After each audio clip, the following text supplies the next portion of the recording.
people dislike each other. For my family. Yeah, even family, they dislike each other. My father. Do you like that person? My father. So. Do you like your father? Yeah, this is it. Dislike comes, then we start to feel aggression. So you can try to do that.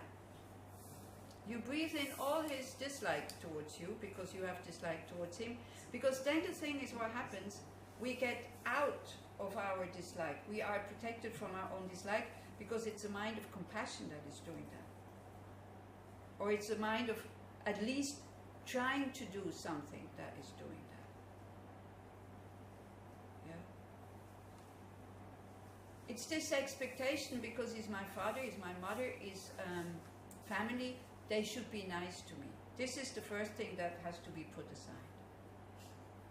Because there's not only this life. And as I said, it looks as if some mothers and fathers, they have this natural compassion and concern for their children. There is few who don't have it. Like my mom, she wasn't interested in us at all. We were just objects. She went on holiday all the time. We went to eat with the neighbor. But so, you know, I didn't like my mother.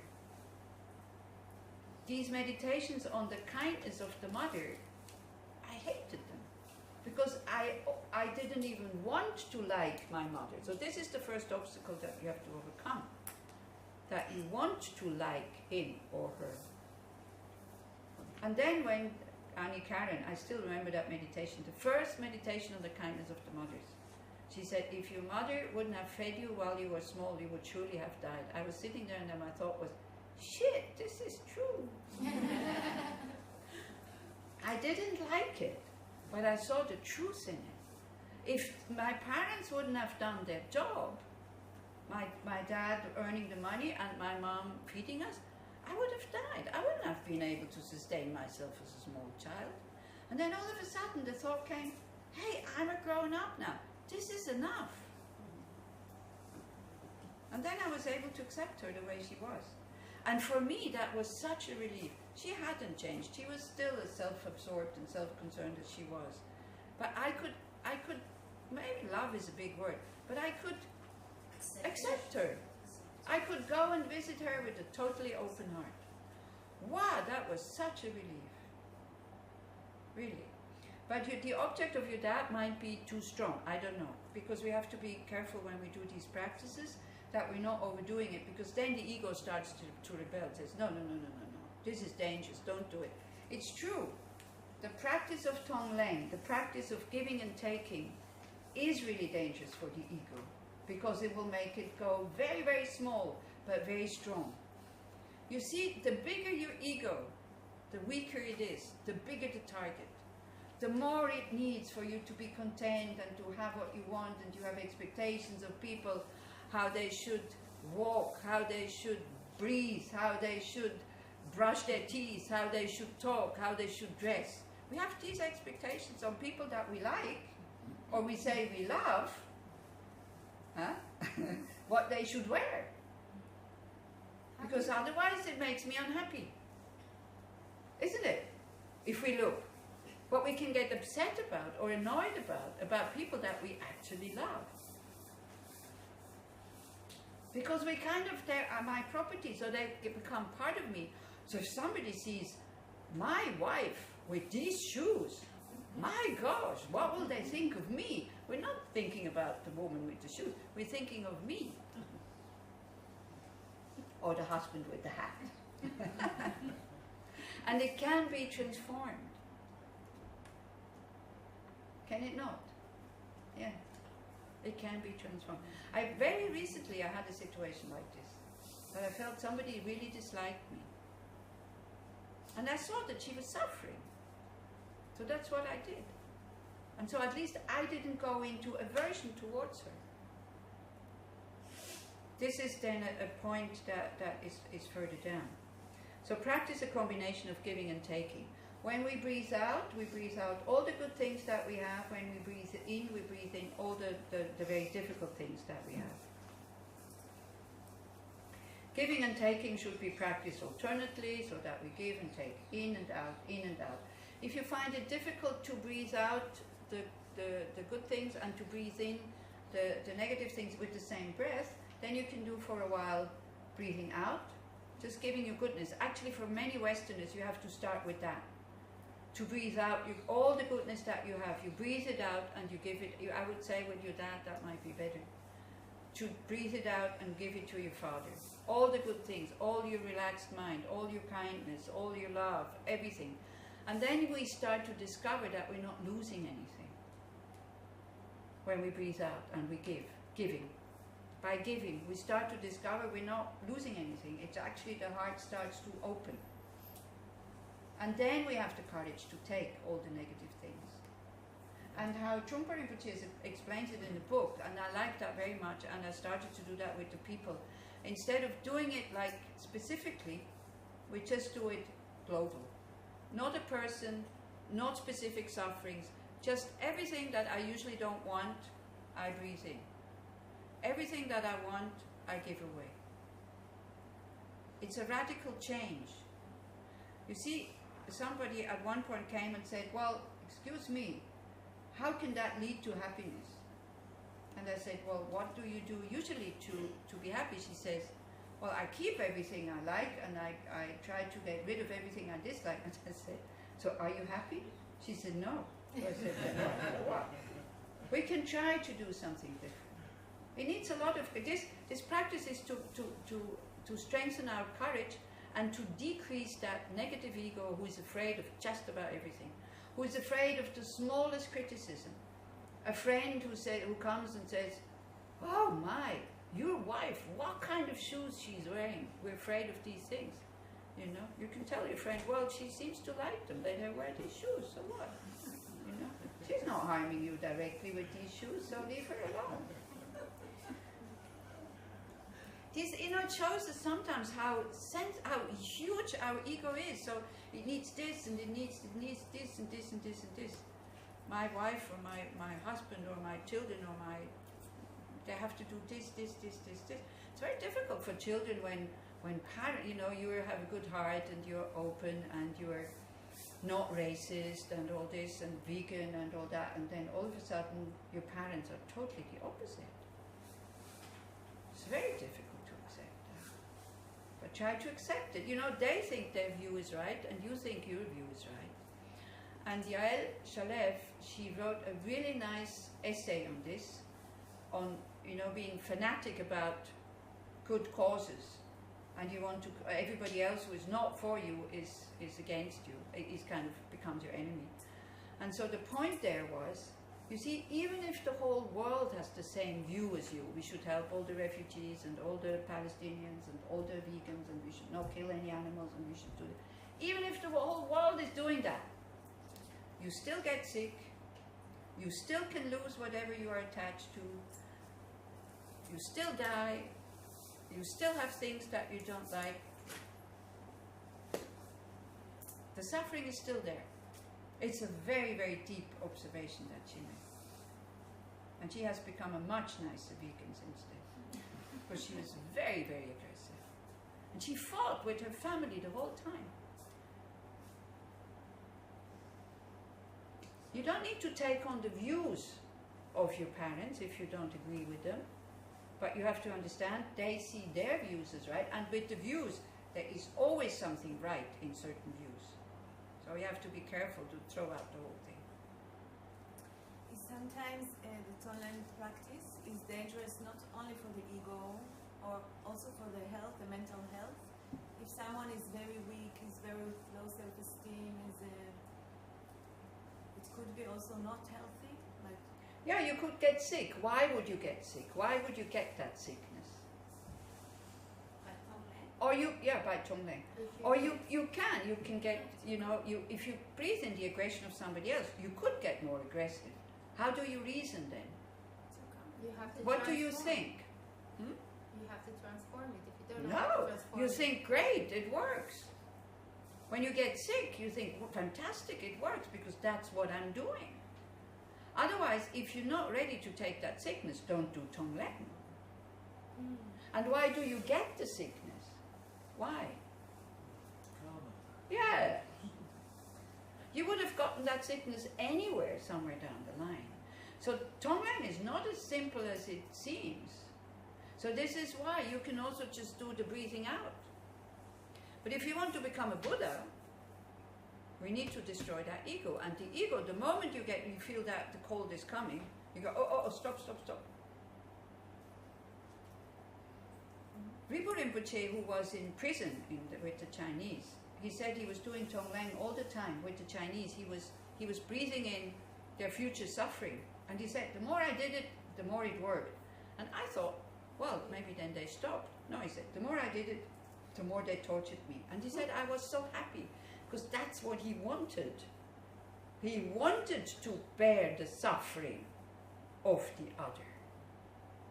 He could bear it. Yeah, it made him happy, because he understood he was exhausting negative karma. His own or theirs? Or both? No, he didn't. You can't take away somebody else's suffering. You cannot. It's just the readiness to do it.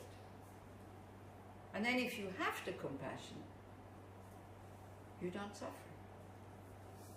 Again, let's take children. If you would have the capacity to take a sickness of your child, something even as strong as cancer, as a mother, would you take it? Yeah. Would you be capable? Yeah. Would it destroy you mentally? No. So this is why these first few points that we are, before we jump to the Tonglen, we have to be very clear about them. And this is why now, the next point. And you should begin by taking from yourself. You should begin by taking from yourself. You take your future suffering. So this is what we'll do after the break. These two should be made to ride on the breath. So giving and taking, you do breathing in, you breathe all your future suffering. Breathing out, you give yourself all the happiness that you have now. Your future self. Because you will have a future. Even if that future self is like lunchtime.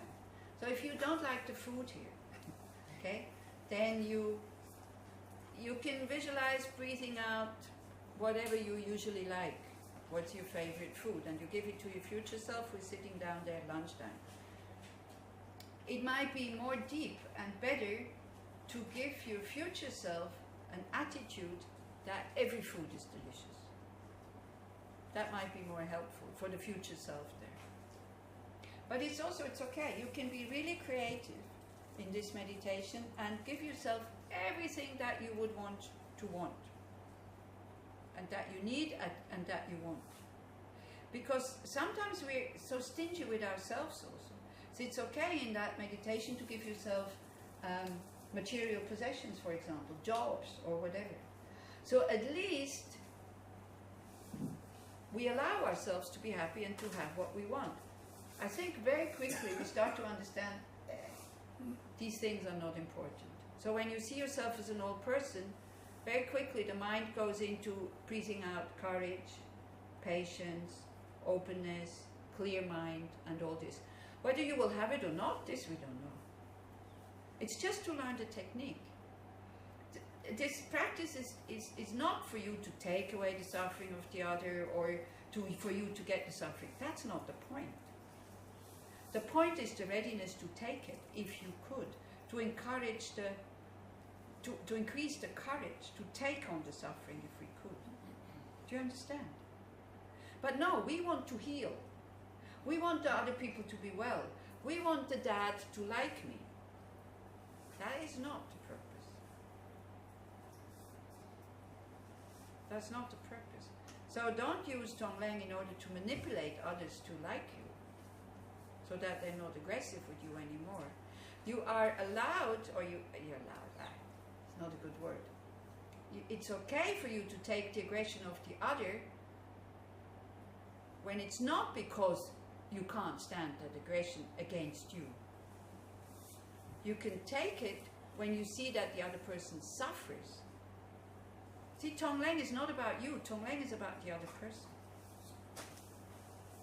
You forget about yourself.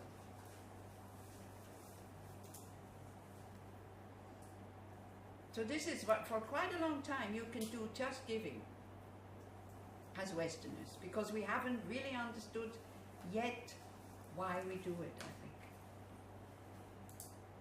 Because we do it in order to take away the suffering of the other, because that's what we like to do. But that, not even a Buddha can do. Because if it's your karma to suffer, you will suffer. It can influence other people though. It can influence them, and you can also get sick, that's true. But you get sick because it's your karma to get sick. And it's quite rare. But you can maybe, when you can get aggressive, because then you feel how your aggression is, how it feels to have such an aggressive mind. Then you start to understand the suffering of it. Unless you totally go along with it and start to live it out. But if you're a spiritual practitioner and all of a sudden you feel this aggression that you can't get rid of it, you understand what an aggressive person goes through. Do you see what I mean? We don't judge them so much anymore, because they're slaves of their negative mind. That has been trained over years and years and years and years. And even that can change. I had a friend of mine who had a really, violent husband, who also didn't like his daughter, and he just died recently. And the daughter had, he had cancer, and he had totally changed with the sickness. And the daughter, they started to have a very good relationship. She went to visit him quite a lot. The only thing that she said, what I find difficult, is that when I sit there, we have nothing to talk about. So I said, you don't need to talk, just be there. Let that be enough, just to be there with an open heart. And then it became easier. Because we think we have, in order to be connected, we need to communicate. Not necessarily. So it was quite beautiful to see this transformation. As he was still sick, she went to clean his apartment, she went to visit him, and then when he was in the hospice, then also she went to visit him. So it's a shame that only happened at the end of his life, but it did happen. He totally changed his approach towards her, because all of a sudden he was dependent on her, and he saw her kindness.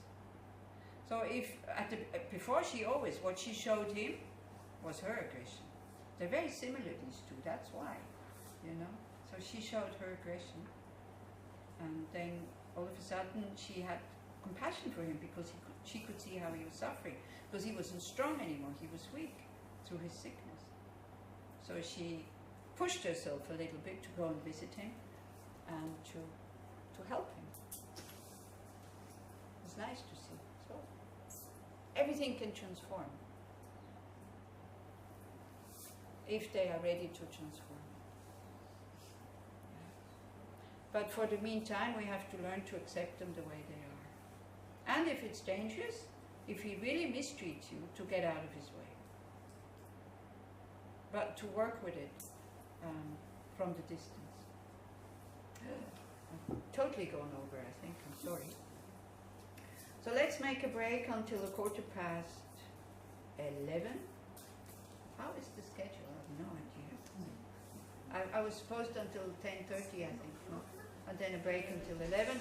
Okay, let's make a break until 11:15, and then we do the meditation. We try to do this meditation.